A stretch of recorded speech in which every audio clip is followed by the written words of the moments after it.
what's up guys, it's Grillhands. I got another TDM gameplay for you on the map Thrashball. And just a quick heads up, I actually lose this game because my entire team is filled with bots. Well, not my entire team, there's one other guy on my team, but it doesn't make any sense to me. It's me and another guy at the start of this game versus a group of 4. And then early on somebody joins and it puts that guy on the other team. So I'm facing a full group of people and it doesn't put it on my team. Really probably would have helped a lot in this match. Instead, I'm stuck with bots. I really can't complain. It's a quick match, so I'm going to play with bots and against bots, so it's not that big a deal. The only thing is you can't establish map control. You can't really get a good strategy going when you've got a bunch of bots running aimlessly around the map. And that's my biggest problem playing this game, is I'm isolated to just one quarter or one little portion of the map. I can't find a good location to kind of flank the enemies and take advantage of power weapons. I'm just kind of isolated in the back, and that's one of the biggest reasons why we end up losing. The other reason is, really, if you have that many bots on your team, you got to outslay the enemy because they're just going to be destroying your bots, and I'm just not that good enough to kill people at a faster rate than they're killing my bots. I didn't really want to talk about the gameplay. I actually wanted to talk about a topic that's popping up all over the place ever since Gears of War 3 was announced. People are raging about it all the time when I'm in parties with them. I see a ton of videos about it, and I'm sure you guessed it, it's the sawed-off shotgun. There's a lot of people talking about it during the beta, and there doesn't seem to be a whole lot of tweaks between the beta and now. The only thing I know of is they changed the reticule, so instead of seeing that entire bloom, you just see a little dot. And it also, there's no downing. It can't down you. It either gives you or does a ton of damage, which is something I actually wanted to see happen. But yeah, it's hard for me to really give like a true analysis of it, or I guess you'd have to take my opinion with a grain of salt, because I didn't play Gears 2 multiplayer. And yeah, I don't really know.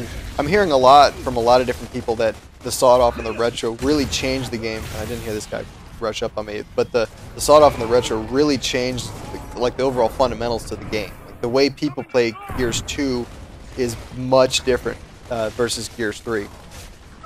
And I don't know if that's for the better or for the worse. I've only got Gears 3 experience, so I don't know if that's a positive or a negative. I will say, I kind of look at it like this. If the developers were looking at Gears 2 and they said to themselves, we don't want the game to be centered around Nashers. We don't want it to be centered around one gun. We want to introduce these elements that make it a lot less linear, put a little bit more variety into it. We're looking at it as a gameplay enhancement.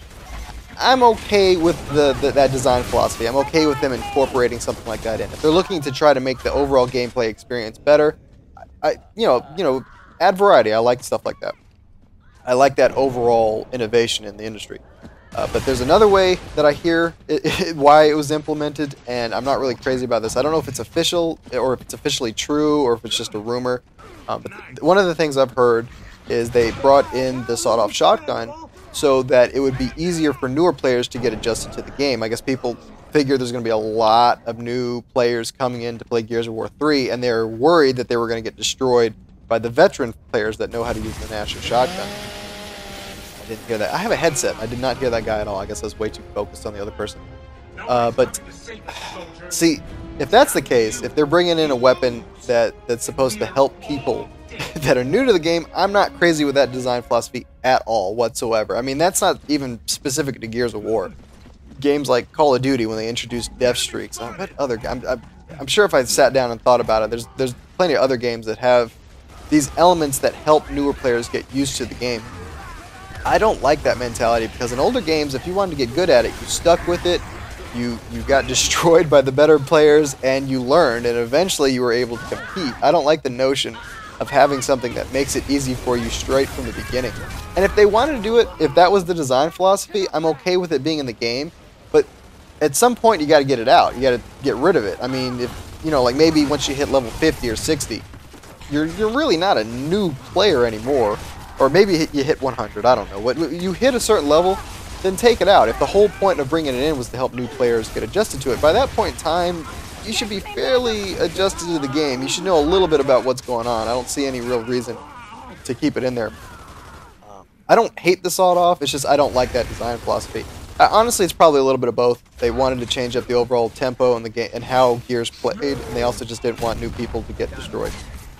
I can't really offer up any suggestions because I don't know. I don't know what would change. Like, what would you need to change to make it maybe play more like Gears 2? I don't. I don't really know what you need to do to change the gun, other than the fact that its spread is ridiculous, man. Like, I watched a couple videos where the guy is not even on the person's screen.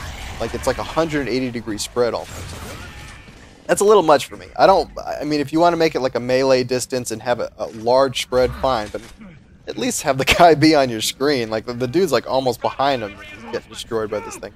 That's the only thing I could offer up if you wanted to tweak it. So yeah, I'm not gonna give any ideas of what to do to change the sawed-off. I'm just gonna give suggestions on how I have to deal with it and how I play with it, because early on when I played the game, I use the Gnasher. That's the only shotgun that I use, and I'm not very good with it. I can't hip fire people down very effectively. I don't have very fast movement in terms of dodging. I certainly can't wall bounce. So whenever I got into these close combat battles with people with the sawed-off shotgun, I might hit them, I might do a lot of damage to them, but I could never, a lot of times I couldn't finish them off because they just hit me once and I'm dead. And I was having a hard time dealing with it. So this video isn't really the best example, but I started doing it. I mentioned earlier that I'm going to start hip firing with the Lancer. And when I did that, man, it made a huge difference. You just see people rushing in, and the Lancer's got stopping power. It prevents people from rushing you. I think it even throws up their accuracy a little bit. And once I started doing that, the number of times I was killed by the sawed-off probably was cut at least by half. It's just, it hip firing with it, especially if you have an active reload, just down so many different people. I've heard that, you know, using the Lancer a lot is considered newbie. I like using the hammer burst. I actually love using the hammer burst, and I love using the Gnasher in close quarters combat. But as long as people are running around with that sawed-off, I'm going to have the Lancer out as a counter. If I'm playing in a match with a bunch of people using the Gnasher, I'm going to pull it out. I'm going to try to use it. If I get killed by other people using the Gnasher, that's fine. Whatever. I don't care. I need to learn to get better. But as long as people are using that sawed-off, man, I even heard like the sawed-off is the direct counter to the Gnasher, so there's just not really an incentive for me to use it. I didn't notice that guy stuck me. I wouldn't have rushed him like I did. So yeah, that's just my philosophy on it, or my opinions on it. If you're new to the game, or if you want to try to combat the sawed-off, I think that's a pretty good counter. Let me know what you guys think, and like always, take it easy.